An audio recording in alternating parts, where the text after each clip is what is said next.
Welcome to Global Trends. Please subscribe and hit the bell icon for more breaking updates.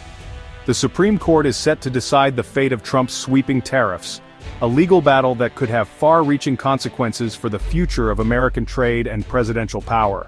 This case marks a pivotal moment, as the highest court in the land weighs in on one of the most controversial aspects of Trump's presidency. These tariffs were a cornerstone of his economic agenda, aimed at protecting American industries and jobs. Trump argued that tough trade measures were necessary to level the playing field and address what he called unfair practices by foreign competitors. The case tests whether a president can use emergency powers to unilaterally reshape U.S. trade, bypassing Congress, and acting on their own authority.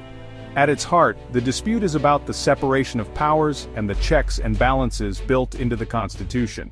It raises profound questions about the limits of executive authority, and whether the president can declare a national emergency for economic reasons that some say are not truly urgent. Trump invoked the International Emergency Economic Powers Act of 1977, declaring national emergencies to justify tariffs on imports from China, the EU, Canada, and Mexico. This move sparked intense debate over whether the law was meant to be used in this way. A coalition of small businesses, industry groups, and states argue these tariffs have hurt them and overstepped presidential authority, turning a targeted law into a tool for broad protectionism. They claim the economic fallout has been severe, impacting jobs, prices, and global relationships. The Supreme Court's expedited review reflects the urgency and economic uncertainty at stake. With billions of dollars and countless livelihoods affected, the nation is watching closely for a decision that could reshape the rules of trade. The decision will set a precedent for how future presidents wield emergency powers and could redefine the balance between Congress and the White House. It may also influence how quickly and forcefully the U.S. can respond to future economic threats. Billions of dollars and the future of American trade policy now hang in the balance, as the Supreme Court prepares to issue a ruling that will echo through the halls of government and the global economy for years to come. The legal battle centers on a single word in the International Emergency Economic Powers Act: regulate. Trump's team argues that regulate includes the power to impose tariffs, especially in emergencies like drug trafficking or trade deficits. They claim the president needs flexibility to act swiftly against foreign threats without waiting for Congress. Opponents counter that only Congress can levy taxes, and if lawmakers wanted to give the president that power, they would have said so explicitly. They argue IEPA was meant for targeted sanctions, not sweeping tariffs on American consumers and businesses.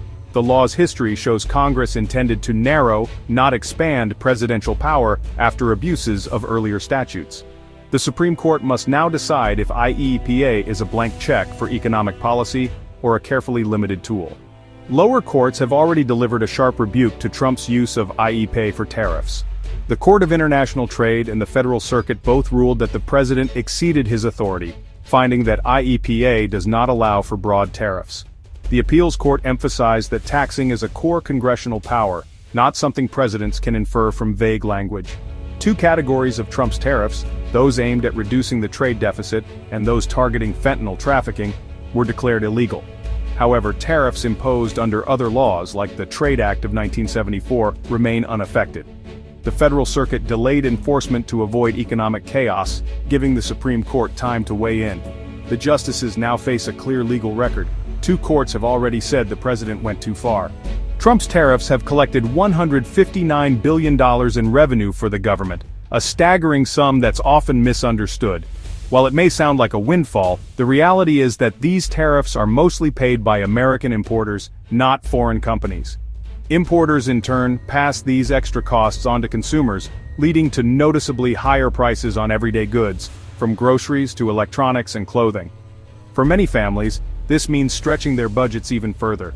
If the Supreme Court decides to strike down these tariffs, the government could be forced to refund billions of dollars collected over the years, creating a sudden and significant budget hole.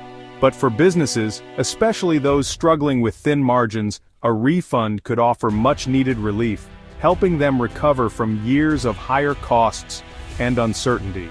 Removing tariffs could also lower prices across the board, ease inflationary pressures, and help stabilize supply chains that have been disrupted by trade barriers and global tensions. This would be especially beneficial for small and medium-sized companies, which often lack the resources to absorb extra costs or navigate complex international rules. Economists warn that the ongoing trade war has slowed global growth, dampened investment, and created uncertainty for businesses worldwide.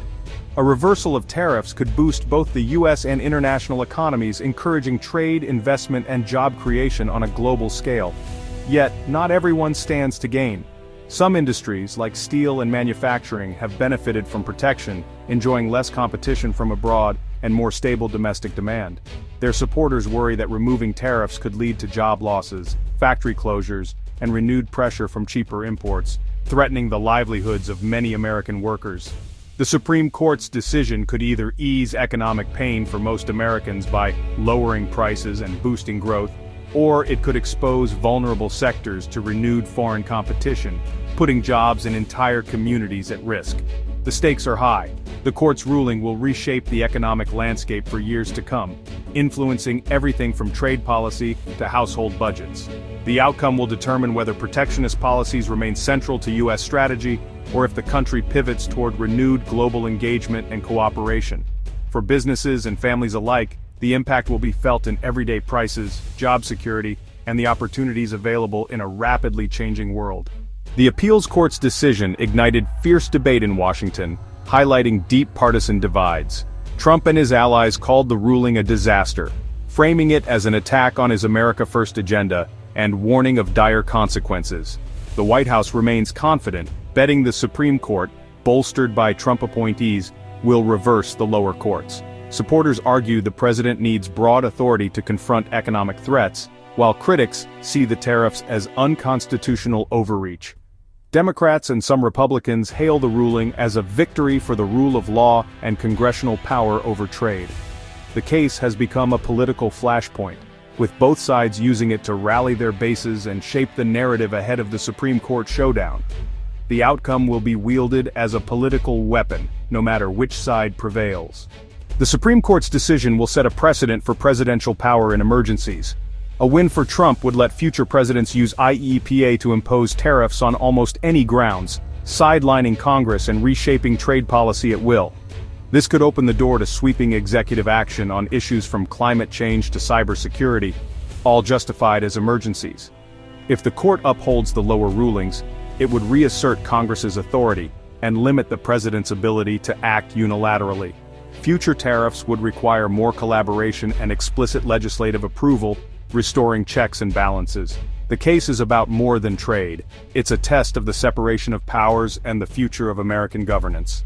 The precedent set here will echo through every future debate over presidential emergency powers. As the Supreme Court prepares to rule on a landmark case, the future of American trade and the delicate balance of power within the federal government hangs in the balance. The eyes of the nation, and indeed the world, are fixed on the justices as they weigh a decision that could reshape the very foundation of how the United States conducts business with other countries. The justices must decide whether the president has the authority to act unilaterally in reshaping the economy, or if Congress must retain its constitutional control over taxes and trade policy. This question goes to the heart of the separation of powers, testing the limits of executive action in a time of global uncertainty. A ruling in favor of former President Trump would dramatically expand the power of the executive branch, giving the president new authority to set tariffs and negotiate trade deals without congressional approval. Such a shift could alter how America negotiates and enforces trade policy worldwide, affecting relationships with allies and rivals alike. On the other hand, a decision against him would reaffirm Congress's central role in economic matters, ensuring that future presidents must seek legislative backing for major moves that impact the nation's economy. This would preserve the traditional checks and balances that have defined American governance for generations. The outcome will have immediate and far-reaching effects on prices, jobs, and international relations. From Wall Street to Main Street, businesses and workers alike are bracing for the impact, knowing that the court's decision could change the rules of the game overnight. More broadly, the ruling will help define the character of American government for years to come, setting a precedent for how power is shared or concentrated at the highest levels. The stakes are truly historic. At its core, the case asks, how much power should a president have to act alone in a crisis? and what safeguards should exist to protect democracy in turbulent times. The court's answer will not only shape the future of American trade, but also the very nature of American democracy, influencing how the nation responds to challenges for generations to come.